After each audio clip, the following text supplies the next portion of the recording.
Most women spend their lives trying not to be forgotten. But what would you think if I told you the moment you stop trying to be remembered is the moment he can never forget you? Imagine this. A woman steps away. Not with anger, not with tears, but with an eerie calm that feels like fate closing a door. She doesn't slam it. She simply vanishes from the emotional grid of a man's psyche like smoke returning to the sky. And suddenly she transforms, not into someone he lost, but into something he can never retrieve. She becomes a symbol, an archetype, a myth etched into the architecture of his unconscious. The woman who once texted him good night becomes the echo in his solitude. The one he took for granted becomes the ghost behind every woman he touches after her. This isn't revenge, this is transcendence. In Jungian psychology, there is no greater power than when the anima, the feminine, within the male, unconscious, becomes untouchable. For men, every woman who matters is unconsciously filtered through that anima image. At first, he projects it onto you. He falls for your mystery, your warmth, your vulnerability wrapped in strength. But projection is not love. It is illusion. And when the illusion cracks, most men retreat. They mistake your emotional depth for instability, your intuition for threat, your intensity for chaos. He begins to pull back, to test, to neglect, believing the soul ache he feels is your fault.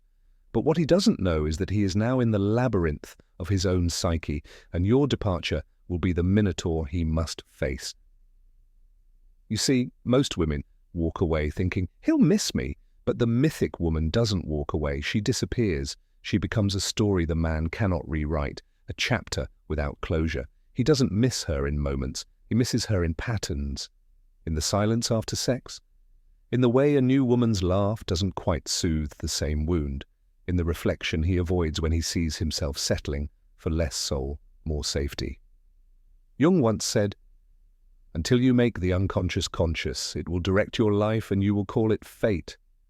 When you leave a man while still needing him to validate your worth, you remain a memory he files you under, almost. But when you leave with wholeness after confronting your own shadow, after seeing the parts of you that begged, clung, doubted, and you choose to let go, he doesn't just lose a woman. He loses access to the anima itself, to the living essence of what makes him feel alive, connected, whole. It's not your body he'll regret losing. It's the way you mirrored the divine feminine back to him. The way you stood in your truth, soft and unshakable. The way you confronted his ego not with rage, but with radiant indifference, because the feminine that has done her shadow work doesn't beg, she doesn't threaten, she doesn't try to prove she's enough. She knows she is, and that knowing is unbearable to the man who hasn't yet made peace with his own anima, because he will forever chase that completeness through women who will never measure up to the one who became a myth. This is what happens when you individuate, when you stop trying to be the woman who fits and become the woman who is. You drop the mask, you stop playing therapist, mother, fantasy. You stop trying to be liked and start becoming true. And in that truth, you ascend. You step into the archetype of the sovereign woman, the one who has merged with her own unconscious, who has danced with her inner child and buried mother, who has integrated the rage, the shame, the grief, and turned them into gold. And this he cannot forget. Because once a woman becomes sovereign, she is no longer just a woman. She is his unfulfilled longing. She is the flame behind his ambition, the ache in his chest when he can't cry, the softness he rejects but craves. She becomes what Jung called the treasure hard to attain, the feminine soul that the masculine must earn, not possess. So he'll move on, of course he will, they always do, until they don't. Until he finds himself replaying the sound of your laughter in the silence of his new relationship. Until he sees a flash of your eyes in a stranger's glance and feels something ancient stir inside him. a sorrow he cannot name. That's when it begins, the regret. But by then, you are no longer a name in his phone. You are a mythology etched in his psyche, a mirror he broke but never stopped bleeding from. Because the woman who leaves in need becomes a story of guilt, but the woman who leaves in wholeness becomes a symbol of destiny. And so the story evolves, not in words, but in the undercurrents of a man's psyche, where the myth of you begins to haunt him not as pain, but as absence. It is not your presence he regrets, it is the shape of the soul he can no longer access. And you are not waiting, you are not watching, you are not entertaining the illusion that his recognition validates your becoming, because you've stepped into something sacred, into individuation, into the fierce, beautiful solitude where a woman learns to become her own sanctuary. Carl Jung taught us that the process of becoming whole is not a journey of gaining more, but of shedding everything false. And so in the ashes of your disappointment, you didn't rebuild yourself to be more desirable. You weren't reborn to seduce, to convince, to please. No, you awakened to something deeper, the eternal feminine, the Sophia, the wild feminine, the wise woman stirred within you, and you finally understood that the reason he could not hold you is because he had not yet held himself. Men fear what they do not understand, and most cannot understand the woman who has walked through her own fire. She terrifies them, not because she is cruel, but because she is unreachable. She does not orbit around their approval. She does not twist herself to fit their comfort. She sees through the mask, the performance, the bravado, the shallow charm, and she does not flinch. This is the woman who has wrestled with her own shadow, sat with her own loneliness, bled in silence, and risen without an audience. She does not need to be chosen because she has already chosen herself, and this, to the fragmented masculine, is unbearable. The man who never faced his wounds, who seeks completion through control, comfort, or conquest, he cannot make peace with the woman who walked away without hatred, because he expected rage, he expected chaos, he expected to be blamed, to be needed, to be begged for closure. What he did not expect was your silence, that elegant, echoing silence that speaks louder than any final word, because you did not just leave him, you left the pattern, you left the identity that needed him to see you. That silence, it echoes, it shatters timelines, it pierces the illusions he clings to, and no matter how many arms he finds comfort in, no matter how many new beginnings he forges, there will come a night when the lights are low and his soul begins to stir, and he will feel it. The emptiness he thought he filled, the mirror he broke, the echo of a woman who no longer exists in the form he once knew, because she has become something else, something untouchable. This is the alchemy of the mythic feminine. You become the symbol of what he could not rise to meet. And symbols do not die. They evolve. They take root in the unconscious. He will dream of you, not as you were, but as the possibility he forfeited. You become the what-if that never fades, the lesson he can't intellectualize, the silence that grows louder with each passing year. But this isn't about him, not truly, because the real metamorphosis is not in his regret. It is in your liberation. You no longer look outward for validation. You no longer scan the horizon for someone to crown you worthy. You have turned inward, toward the cave of your own being. There you faced your shadow, the part of you that begged to be seen, that whispered, "Please don't leave me." And you held her. You didn't shame her, you didn't exile her, you listened. You grieved. And then you rose with her at your side. This is what Jung called integration, the merging of light and dark, the holy union of your inner child, your warrior, your lover, your queen. You no longer need to prove your softness. It is etched into your gaze. You no longer perform strength. It hums beneath your stillness. You are not trying to be remembered. You are simply being. And that presence, that effortless gravity, makes you unforgettable. Because when a woman becomes whole, she no longer hopes to be wanted. She becomes the silent gravity that pulls the fractured masculine into confrontation with his own soul. And that is a regret no man can escape. And in that regret, something sacred stirs, not just the longing for her, but the longing for himself, for the man she mirrored to him once. Not the man he performed, but the man he could have been, the one capable of presence, of depth, radical honesty. But most men are not ready to face that mirror without cracking, so they avert their eyes, they run, and in running, they turn her into the shadow, the one who was too much, too intense, too demanding. But the truth festers beneath the story. Because the woman who became a myth did not demand anything he wasn't already withholding from himself, his truth, his vulnerability, his soul. She simply stopped pretending that scraps of affection were a feast. She stopped accepting half-love as devotion. She stopped explaining her intuition to someone who mistook his own emotional illiteracy for rational superiority. And when she left, he didn't lose her body. He lost the mirror of his potential. She was the anima incarnate, not a fantasy, not a savior, but a reflection of everything soft, sacred, and storm-brewing within him. The feminine within him he never dared to meet. And when she vanished, that part of him sealed off like a wound left untreated. He will tell himself he's fine. He'll claim she was never what he wanted. But late at night, when he can't sleep and silence stretches like eternity, he will feel the absence of the woman who saw him, truly saw him, and didn't flinch.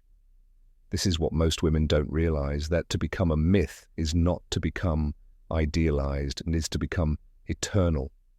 A part of him that he cannot resolve, cannot replace, cannot erase. And that happens not through seduction, not through performance, but through your own wholeness. The wholeness that refused to split herself in two to make him comfortable. The wholeness that didn't confuse attachment with love. The wholeness that knew your soul is not a bargain to be negotiated. You stood in the storm of your own healing. You felt every ache he couldn't hold. You cracked open beneath the weight of betrayal, neglect, confusion. And you let it teach you. You let the pain speak. And when it was done, you did not beg for his return. You returned to yourself. This is what Jung called the sacred wound, the pain that initiates transformation, the betrayal that breaks the false self, the heartbreak that carves space for soul. You stopped asking, why didn't he choose me? And started asking, why did I abandon myself to be chosen? And that question, that is the threshold of your rebirth, because the woman who crosses that threshold is no longer a seeker, she is a seer. She doesn't chase breadcrumbs, she bakes her own bread. She doesn't wait for him to come back, because there is no back to return to. The version of you who needed him no longer exists. She died in the fire, and in her place rose someone ancient, someone sovereign, someone sacred. He doesn't regret losing the woman who texted him twice. He regrets losing the woman who never texts again, not out of bitterness, but out of completion, because once you complete the lesson, there's nothing left to repeat. And that silence, it is not a void, it is a temple. It is the space where your intuition now echoes, where your soul is no longer waiting but choosing. And this is the ultimate paradox. When you were available, he was blind to your depth. But now that you are gone, truly gone, he sees you everywhere. In the words of a poem, in the depth of a song lyric, in the fleeting scent of something that reminds him of your skin. But it is too late. Not because you are vindictive, but because you are free. And nothing disturbs a man more than a woman who is no longer waiting. Because now you are not a woman in his past. You are the myth that lives in his soul, forever unfinished, forever just out of reach. You are no longer a chapter in his story. You are the myth his soul whispers to when the world grows quiet. The ache that surfaces when he touches a woman who does not see him, not really.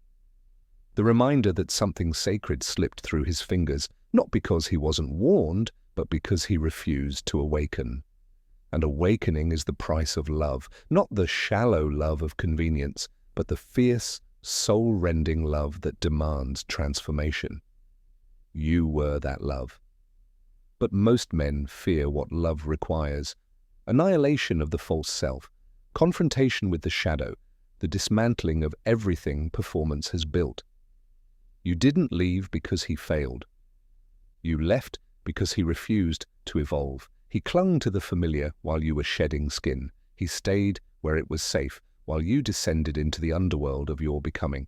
And when you emerged, crowned in self-worth, draped in quiet strength, you were no longer the woman he knew. You were the archetype of the divine feminine, not the wounded girl waiting for rescue, but the empress who built her throne from every moment she was overlooked. There is no return from that kind of metamorphosis. This is what makes you unforgettable. You did not weaponize your pain. You alchemized it.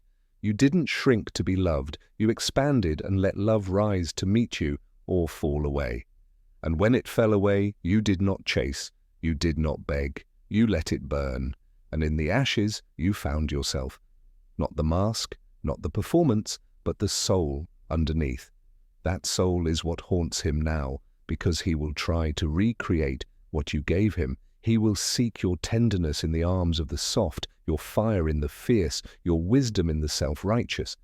But it will all fall short, because what you offered wasn't performative. It was embodied. You didn't love him from your wounds. You loved him through your awakening. And that kind of love, once lost, becomes a phantom limb, something he still tries to use, even though it's no longer there. This is the moment you become legend.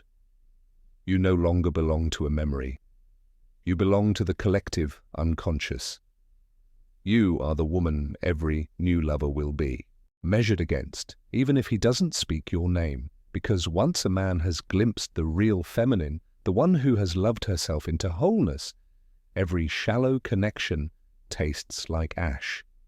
You are the dream he abandoned, the mirror he refused to look into, the destiny he postponed until it became too distant to grasp. And still you do not gloat. You do not wait for an apology. You have no need to be understood, because power is not in being recognized. Power is in being unalterable. And this is the agony of the unevolved masculine. He wants the softness without the storm. He wants your warmth without your wildness. He wants your devotion without earning your trust. But you are not a woman of halves anymore. You are not a halfway home for broken men. You are a sacred space, and only the brave may enter. There is a reason Jung insisted that the union of opposites, the marriage of anima and animus, shadow and light, is the path to individuation. Until a man integrates the feminine within himself, he will never fully receive the feminine in you. He will fear what he should have honored. He will flee what he should have held. But that is not your burden anymore. You are not here to be understood by the blind. You are here to see yourself clearly. And in that clarity, you become the flame. Not to burn, but to illuminate, to guide, to stand still in your brilliance while others decide if they will rise to meet it or retreat into darkness. He retreated. And now every woman after you will carry the silent weight of comparison. Not because you were perfect, but because you were true. And in a world of masks, truth is unbearable, because it cannot be possessed. It can only be met, soul to soul, fully awake. But he never met you there. And now it is too late. He will speak of you, perhaps, not with clarity, but with caution. Your name will rest on his tongue like a prayer he was too proud to say. In conversations with friends, in quiet moments of drunken honesty, he may allude to you as the one that got away. But that phrase is too soft, too passive, too dismissive of the deeper truth. He let you go before he ever really saw you. Because to see you, truly see you, would have meant seeing himself. Not the self he polished for the world, But the raw, unformed self he kept hidden even from his own reflection. You were not lost, you were missed, and in the myth of you the sorrow grows, not the sorrow of what was, but of what never became. You were the path not taken, the sacred yes he was too asleep to say. The confrontation with destiny he walked away from in favor of control, but control is the illusion. And now he sits in a quiet life, perhaps even a happy one, with achievements, commitments, routines, yet deep within a silence lingers. It is the silence left behind by the woman who knew his soul before he did, the silence of a door once open, now closed without bitterness, just finality. A silence that cannot be filled by noise, sex, success, or distraction, because that silence knows him. And it is shaped like you. You did not need to destroy him to be remembered. You did not need revenge, because the ultimate retribution is not cruelty, it is transcendence. And you, dear woman, have transcended. You no longer wait for his evolution to validate your own. You no longer carry the burden of awakening someone unwilling to open their eyes. You stand now at the edge of something vast, the horizon of your own becoming. And from this place you can finally see. His regret is no longer your concern. It was never your job to teach him what he refused to learn. Your purpose was to walk beside him for a time, to mirror the parts of him he refused to meet, and to release him when he could not rise.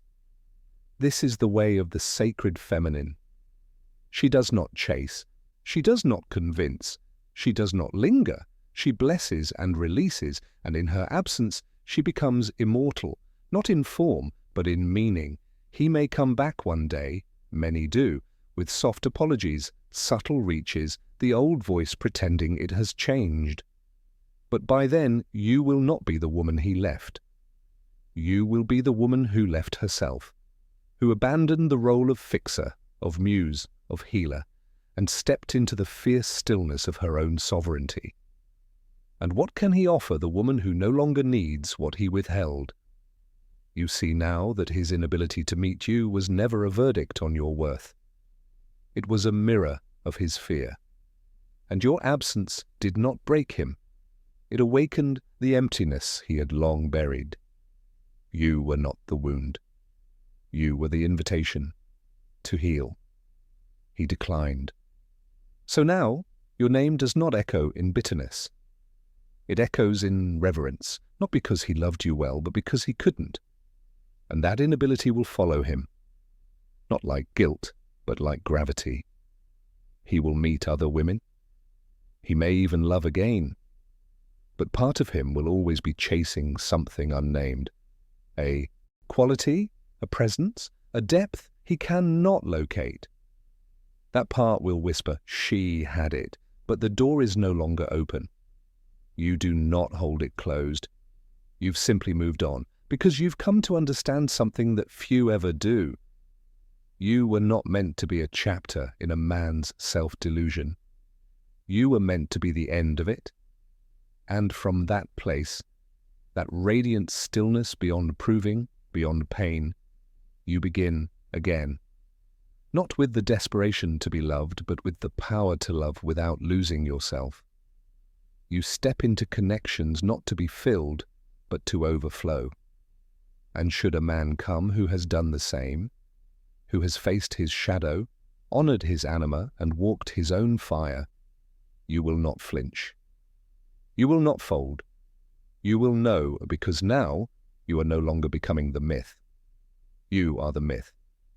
And the man who could not hold you, he no longer haunts your soul. You haunt his. And so the final thread is cut, not with violence, but with grace. A soft unraveling of the bond that once tethered your worth to his recognition. There is no lingering ache, only a silent reverence for the part of you that once needed his eyes to see yourself.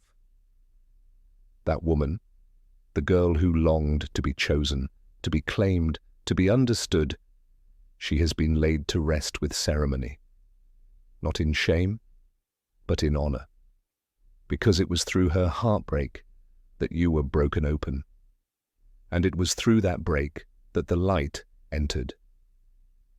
This is the completion of the cycle, the phoenix moment, when nothing is left to prove, when all games are abandoned, when your soul stands naked in the mirror and smiles, not with arrogance, but with quiet knowing. You no longer hope he regrets you. You know he does. But even that no longer defines you, because now your worth is not rooted in what he lost. It is rooted in what you found. And what you found is this: you are the storm and the stillness, the chaos and the calm, the fire that burns and the water that heals. You are not here to be consumed, but to transform. And only those who have faced their own transformation will recognize you, not as a conquest, not as a fantasy, but as a mirror of the sacred. You are not a memory, you are not a lesson, you are not a bruise he learns to ignore. You are the echo of truth in a man's silence, the ripple in his reality that never stills. You are the sacred feminine that rose, not in vengeance, but in vision. And in that rising, you no longer carry the weight of his choices. You no longer wonder if he feels your absence. You know he does, not in the way he admits, not in the way that's obvious, but in the subtle pull of something unresolved, in the faint pause before he speaks your name, in the hollowness of shallow connections that crumble beneath the weight of comparison. You are the invisible thread woven into every woman he touches after you, and not because you linger, but because he does, because once a woman becomes myth, she doesn't fade, she multiplies, she becomes the dream that awakens a man, if not in this lifetime, then in the next. She becomes the force that pulls him toward his own depths, the one he returns to in memory, in fantasy, in the liminal space between waking and sleep, asking himself silently, what if? But the myth does not answer. She is too far now, not in distance, but in evolution. Because while he stands in familiar patterns, you have crossed the threshold. You have shed the skin of who you were taught to be, the pleaser, the martyr, the fixer, and you have become whole. Not by being chosen, but by choosing yourself. Not by being adored, but by being undeniable. The woman who becomes a myth doesn't haunt, she liberates. She frees herself from the binds of expectation. She stops dancing for breadcrumbs. She stops asking to be seen. And in that freedom she becomes untouchable, not because she hides, but because she shines. And only those who have walked their own darkness can approach that kind of light.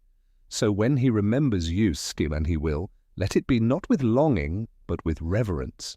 Let it be not a chapter, but a symbol. Let it be the reminder of the moment he met a woman who would not betray herself to be loved. Because the truth is simple, he regrets you not because you are gone, but because you became everything he was too afraid to reach for. And now, you do not chase, you do not wait, you do not hope, you choose. The woman who knows her worth doesn't chase, she chooses.